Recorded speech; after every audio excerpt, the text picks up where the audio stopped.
This video is the property of Lakewood Center for the Arts and was created by Angelica Stambuk and Selena Jones in 2020.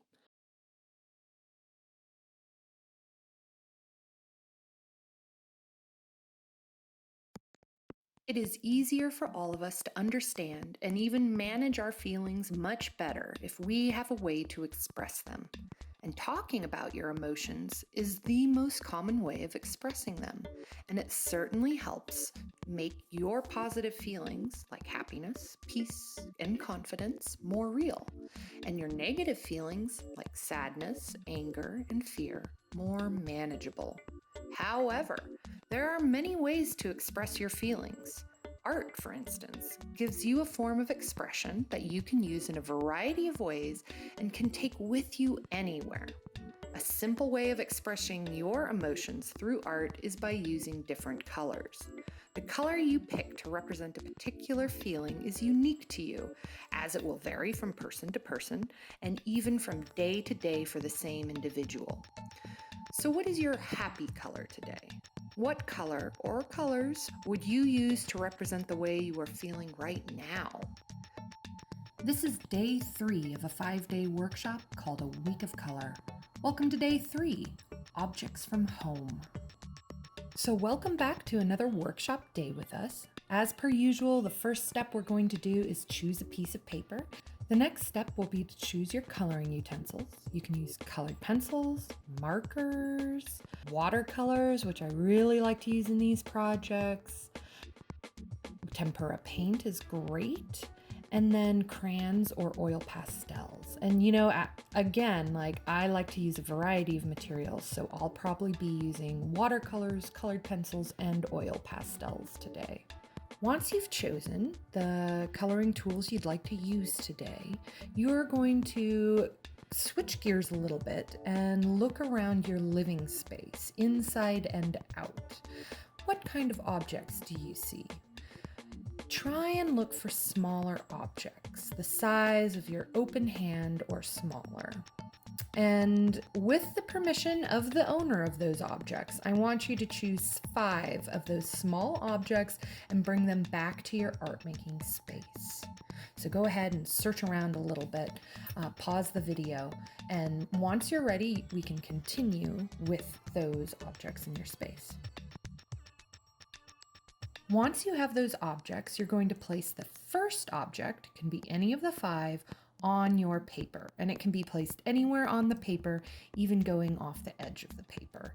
For my first object, I picked some funky sunglasses that I just adore. Once you have that first object placed on your paper, you are going to pause and ask yourself what your favorite color is. Go ahead and look at your coloring tools to do this and choose that favorite color out of your tools. So I have chosen a red marker. I really like red, which for those of you who have been following the videos that I've created before this, that might not be a surprise. So with this coloring tool, I am going to trace around my first object, which are my sunglasses. This doesn't have to be a perfect tracing. You can see I'm not really rubbing up against the side of the sunglasses. I'm just trying to get the overall idea of this object down on the paper. Now that I'm done with those sunglasses, I'm going to remove them and I'm going to put another object somewhere on the page. And again, it can be overlapping the first object, it can be going off the page a little bit. You decide how you want to do this. And my second object for me is going to be that electrical outlet tester. And I'm going to be tracing it with the same color I used for the first object. So I'm going back to that red marker. And you can see sometimes I need to hold the object with my hand, not a problem at all. If it moves, don't worry. Again, this workshop is really about exploring color, and we're not really focusing on any particular technical skill.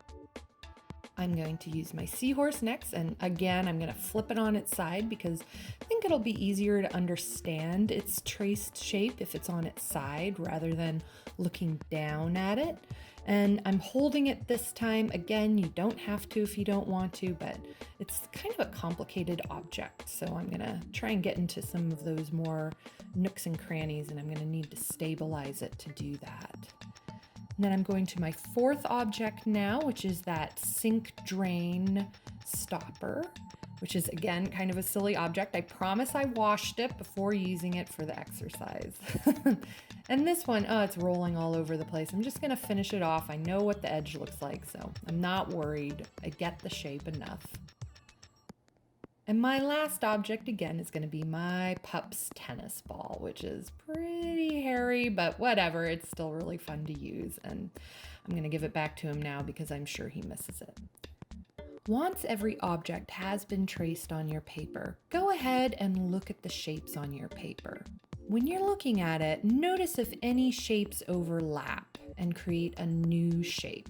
Go ahead and count all those overlapping shapes. In my case, I have 3 new shapes that were created by the overlapping shapes. And now I'm going to ask you to pause and take a deep breath in and let it out slowly. As you breathe out, think about how you are feeling today. What are the first 3 feelings that come to mind? Picture those feelings in your mind. What color are those feelings? Go ahead and open your eyes now and look at your paper and pick a shape into which those feelings could fit.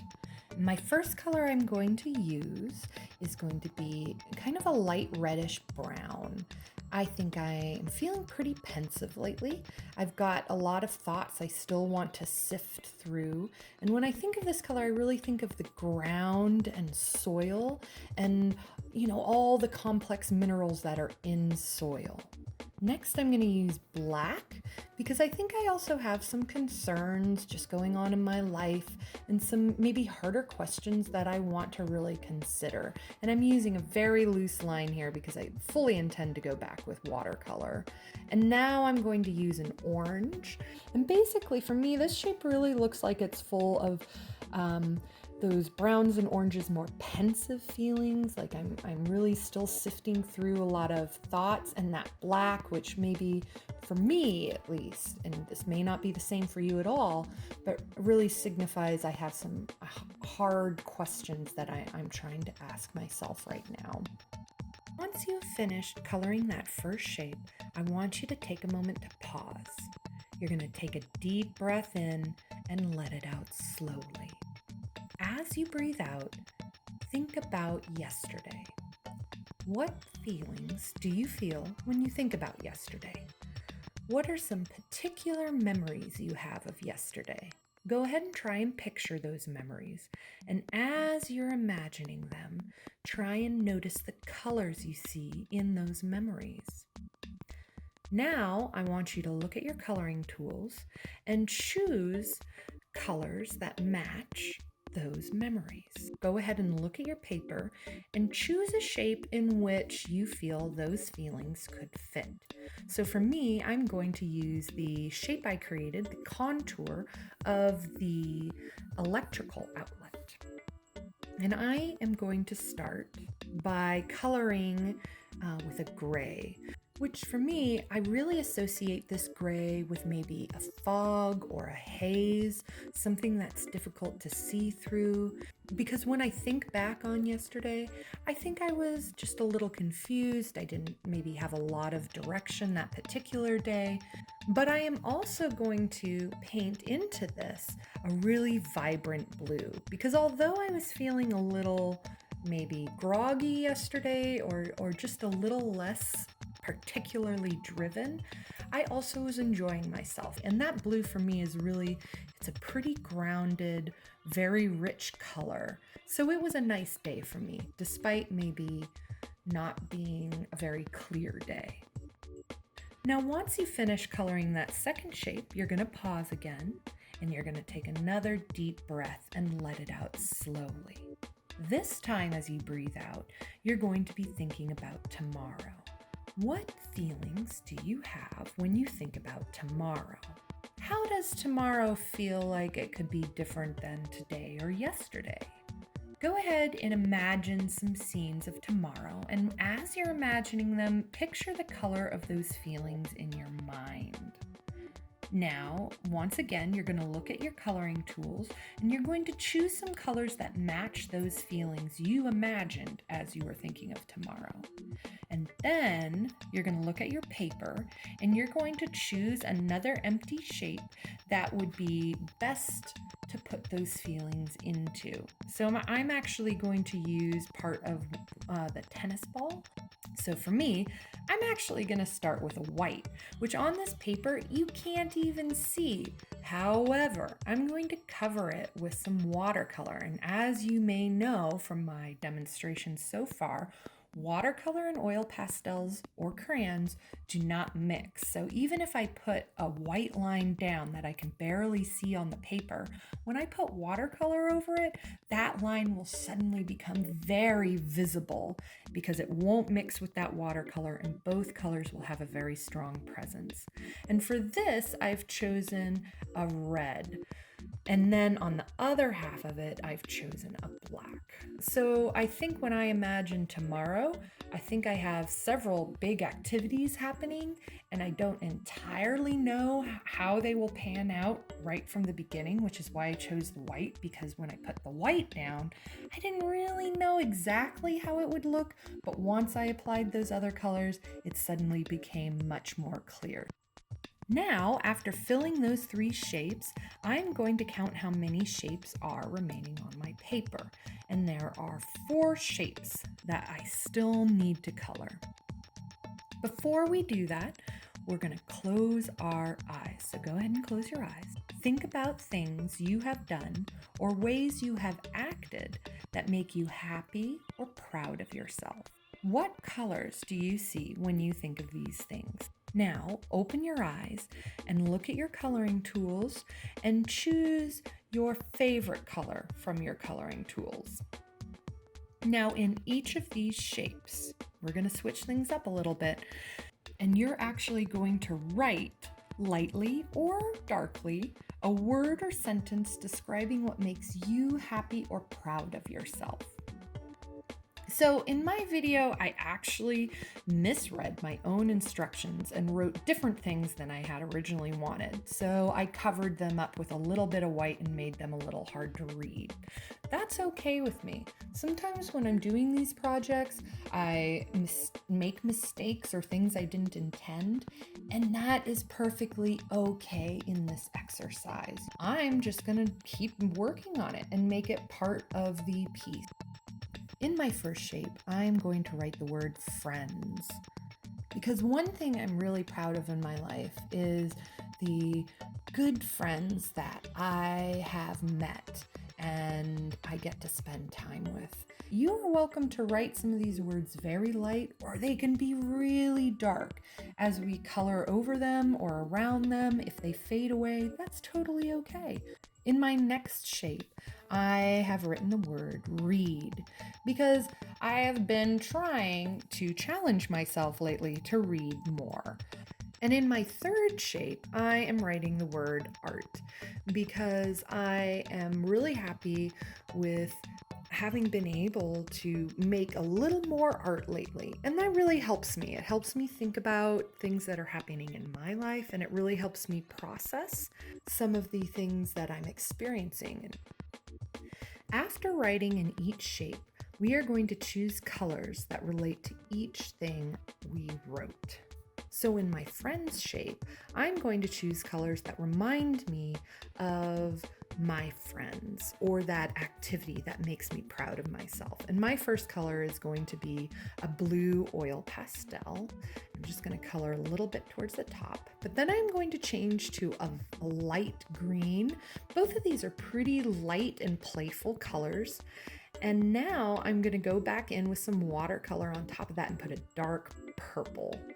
In my next shape, I'm starting with a bright yellow, because when I read, anything can happen in these worlds. It's very exciting, and that yellow is a pretty bold and exciting color. So the next color I'm going to choose is a gray. And again, for me, that color really represents some unknowns or some things I can't predict, which reading is exciting. It can bring some new information into your world that maybe you never encountered anywhere else. And then my final color, I'm going to go back in with watercolor again with a light blue. Again, a very playful light color, and just brings everything together and really makes that yellow pop. And now I'm going to go to that last shape that says art, and I'm using kind of a middle green, which is still very bright and bold, and just going to make some marks around and going in there with that light blue again, because all of these activities have an element of playfulness for me, which I really enjoy. And now I'm going to use some watercolor and get some yellow in there to make those two colors really pop. I have noticed that I actually forgot to do one shape on my page, which again, it's not a problem. I'm going to use a dark green color pencil and write the word love, because I'm really proud of the loves in my life, for my family, my friends, all the creatures in my life that I care so much for. And I'm going to just use a little watercolor, again, that light blue. By now, every shape on your page should be colored, and once they are all colored, look at your paper. How does it make you feel to see everything together? Go ahead and look at your coloring tools and choose colors that relate to all the feelings you feel when you look at these shapes, now all colored together. Once you've chosen that color or colors, we're going to fill the space around those shapes with those colors. For me, once again, I'm really into that light blue today, and I'm using a watercolor, and I'm just going to use that light blue color until it just fades away completely. And now I'm going to the top of the page, and I'm going to use a fairly similarly light green. And again, I'm just going to keep using that light green until it runs out on the page. And then for the very top of the page, I'm using a very vibrant, darker turquoise to kind of just bring some attention to that top corner. But all these colors, blue and green, they have blue in common. To make green, you mix yellow and blue. So all three of those colors have blue in common, and just kind of make the environment nice and cohesive around all these feelings that I just explored within those objects. So now my piece is pretty well complete, and actually I'm really happy with it. I don't know if I've ever seen an assembly of shapes and colors quite like this. So now those objects that you did use for this project, you can return them to where you found them, or if you have the permission of the owner of those objects, you can hang on to them for the next project that we're going to do, which is workshop number 4. I hope you had a fun time with us today. I really had a fun time on this project and really appreciate you joining me for it. This was day 3, Objects from Home, from the short film series A Week of Color. And if you look down below in the description, you can find a link to day 4. Thanks again for joining, and I hope you have a wonderful day.